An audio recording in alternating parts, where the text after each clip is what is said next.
Buenos días, me alegra mucho estar con ustedes para poder hablar de un tema que es muy interesante, pero que tenemos que estandarizarlo. O sea, todos ustedes ya deben saber algo de la anatomía, o ya se la deben saber todos muy bien, pero tenemos que poner las condiciones para que cuando estemos hablando, cuando los otros expositores hablen, estemos hablando el mismo idioma. Entonces, es la razón por la que yo estoy aquí con ustedes, de hacer un repaso de la anatomía. Es imposible de todas maneras decir que vamos a ver toda la anatomía del globo ocular en 20 minutos. Entonces vamos a las partes más importantes. Quería empezar solo con una partecita. Los ojos tienen dos consideraciones. Tiene una consideración funcional que todos conocen, es el órgano de la visión, es con lo que vemos, todo eso es muy importante, pero también tiene otra consideración que es la consideración estética y además de eso hasta religiosa. Recuerden que los ojos son los espejos del alma. Esta es una foto que todos conocen de National Geographic y después la revista, pasados unos años, le dio por buscar la misma niña y la encontró. Allá tiene como 26 años, no, ustedes no lo creen, yo no lo creí, pero bueno, se acaba como muy rápido, pero sin embargo la imagen de los ojos sigue siendo la misma. Entonces, cuando ustedes vayan a atender a alguien, no solo piensen en el ojo como algo que sirve para ver, sino como algo demasiado enraizado en la persona como su expresión. Entonces, como veíamos, nosotros como profesionales de la salud somos los encargados de darle mantenimiento a esta partecita del cuerpo, que es en lo que nos vamos a dedicar hoy. Pero no solo es mantenimiento, sino que la atención primaria de los ojos, de las afecciones oculares, como los ojitos rojos, la van a hacer necesariamente los médicos generales o inclusive los profesionales de la salud no médicos, y esta es la parte que nos ha motivado mucho a hablarles de lo que les vamos a hablar en el día de hoy. Como les decía, yo me voy a remitir al globo ocular y a la órbita. Empecemos por el comienzo, la embriología. Esto es muy aburridor, entonces vamos a pasar solamente con dos cositas para que tengamos en cuenta. El ojo se forma desde muy temprano, empieza a formarse el primordio, ya después empieza a formarse el globo y lo último que se forma son los párpados. Los párpados están formados alrededor del 5º mes. Esta imagen que vemos aquí es una imagen de 5 meses de embarazo, por lo tanto vemos que se forman sumamente rápido. Y lo otro que me parece muy interesante es esta parte. Cuando el niño nace, que nace muy cabezoncito y como con todas sus partes de la cabeza muy desarrolladas, el ojo es proporcionalmente muy grande, tiene 17.3 milímetros de los 24 milímetros que va a tener al final de su vida. Y el tamaño final lo alcanza a los 13 años. De ahí para adelante, hasta los 20 más o menos, 18 o 20, podemos decir que tiene unos cambios, pero más que en el tamaño, tiene unos cambios en su configuración, que es lo que hace que los niños, a medida que crezcan, tienen una tendencia a miopizarse. Todos esos conceptos los verán más adelante y yo no me voy a meter en ellos, sino que es para ver la idea. Entonces empecemos ya el tema concreto. ¿Dónde está el ojo? El ojo está en unas cavidades o los ojos que se llaman órbitas. El concepto de órbita es un concepto de huesos. La órbita es el hueco y dentro del hueco hay un montón de cosas que es su contenido, pero básicamente el concepto de la órbita es el hueso. Aquí vamos a ampliar un poquito y vemos que hay unos que lo conforman principalmente, como es el frontal, como es el cigomático, como es el maxilar por aquí, pero hay una cantidad de huesitos que tienen que ver con eso. Las alas del esfenoides, por aquí hay un poquito del palatino, por aquí hay un pequeño hueso que uno casi nunca lo veía, que se llama el unguis, el lagrimal.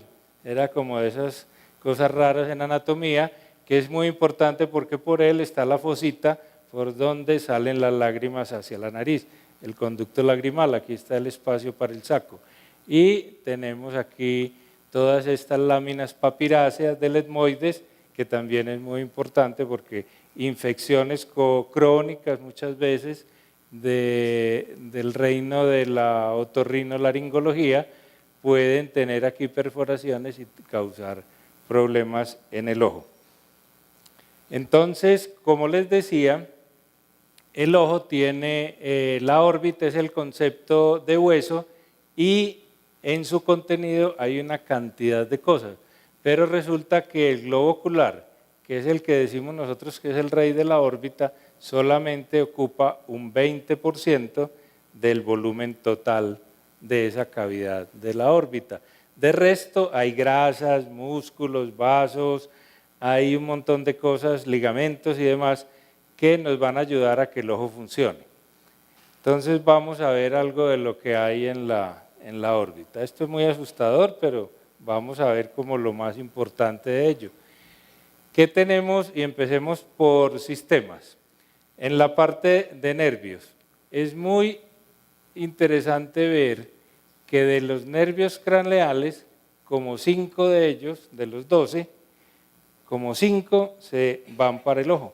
Tenemos el nervio oftálmico, que es que es el nervio óptico, perdón, oftálmico óptico, pero lo conocemos más como óptico, y otros nervios que están dedicados a la parte motora y a la sensibilidad.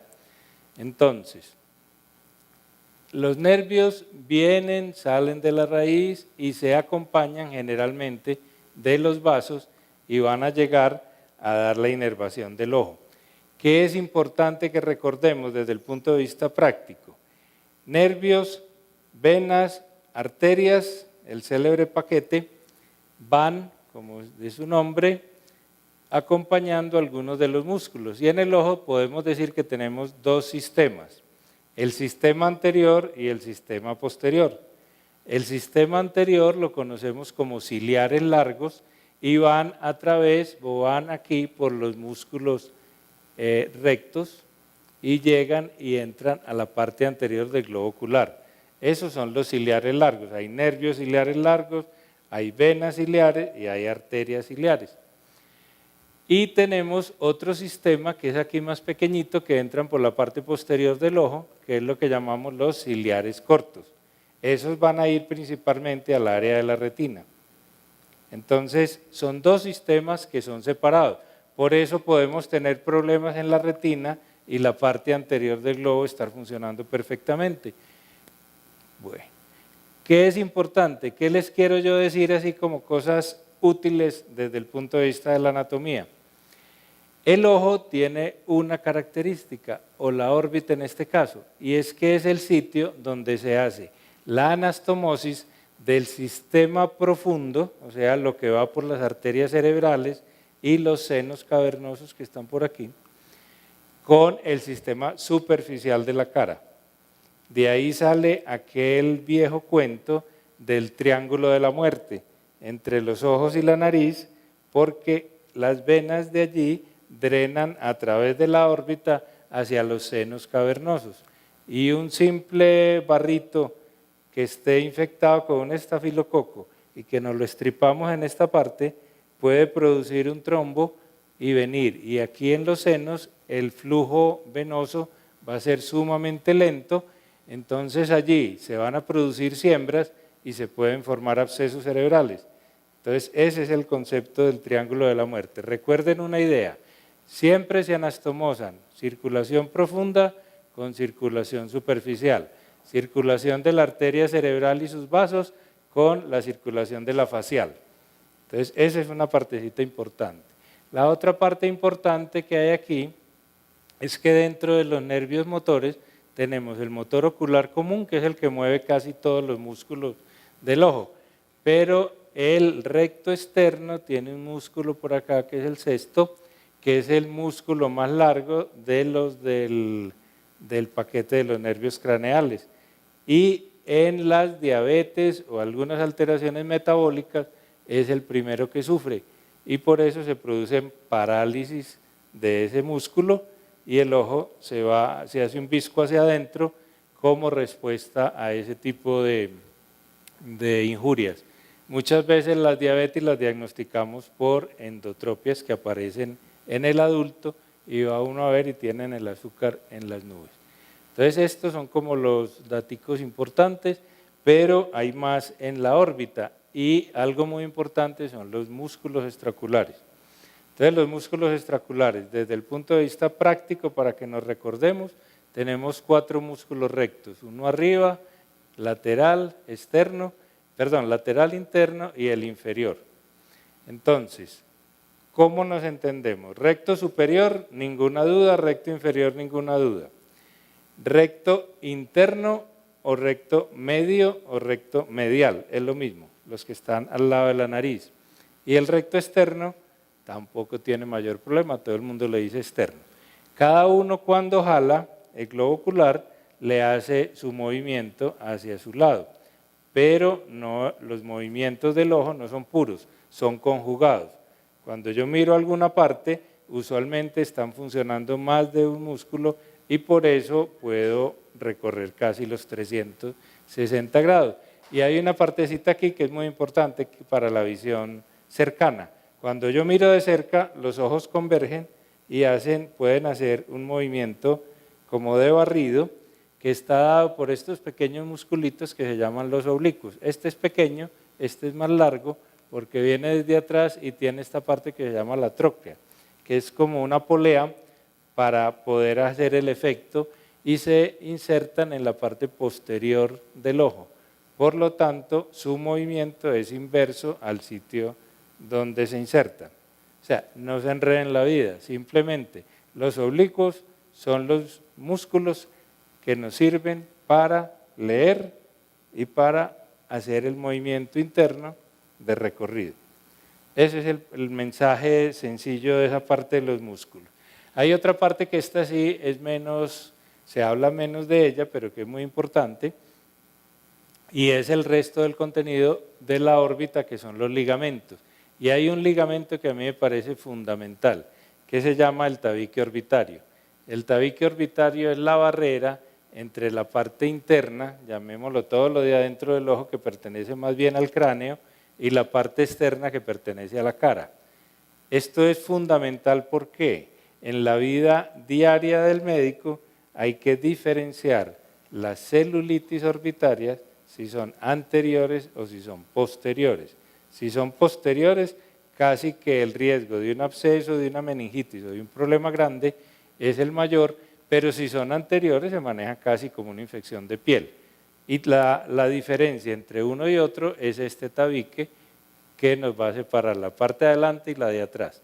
Lo otro son los párpados, el otro musculito que nos estaba faltando, que viene por encima del recto superior, que es el elevador del párpado. Aquí vemos la glándula lagrimal y estos tendoncitos que son los que nos sostienen los párpados y los anclan a la parte ósea acá. El resto lo vemos enseguida. Entonces ya dejando la órbita empecemos a ver lo que nos vamos encontrando en el camino. Y tenemos en principio los párpados. Los párpados superior e inferior, eso se lo saben, tienen una primera función que es la función de proteger el globo ocular. Cuando a uno le van a pegar un golpe, lo primero que hace es que cierra los párpados y es la función de protección.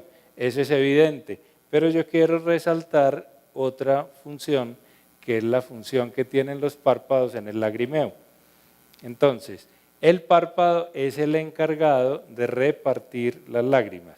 Cada que el párpado superior baja en el movimiento del parpadeo, baja, tanquea abajo, moja en el lago lagrimal que está en esta partecita de acá y reparte las lágrimas a través de todo el ojo y principalmente de la córnea, que es lo que nos permite ver nítido. Si eso no funciona bien, tenemos problemas con la visión. También los párpados son los que empujan las lágrimas a que se vayan por el conducto lagrimal y bajen a la nariz. O sea, gracias al parpadeo, que es una función casi de ordeñar la lágrima, es que no mantenemos la lagrimita toda hora. Pero no es solo esa la función que tiene con las lágrimas. En los párpados están las glándulas que nos van a producir la parte de lubricación, llamémoslo el aceite, llamemos la parte lipídica de la lágrima, que son estas glándulas de meibomio, que cuando se inflaman nos producen el orzuelo o nos producen el chalacio, lo verán también más adelante. Ya siguiendo con la parte del párpado y mirando lo de la lágrima, entonces podemos mirar esta otra partecita que son los conductos lagrimales, uno superior, uno inferior, los dos se juntan, llegan a una parte común que es el saco lagrimal y de ahí van a la nariz y tienen un desagüe por debajo del cornete medio. Y ahí es donde van a ir las lágrimas. Cuando esto se ocluye, entonces empieza a presentarse un lagrimeo que se llama epífora. La glándula lagrimal principal es la que responde al reflejo cuando hay alguna agresión al ojo. Simplemente si yo estoy sentado debajo del aire acondicionado, el ojo va a detectar que me están secando las lágrimas y me va a aumentar la producción de una lágrima que es de esta, que es con un contenido principalmente acuoso.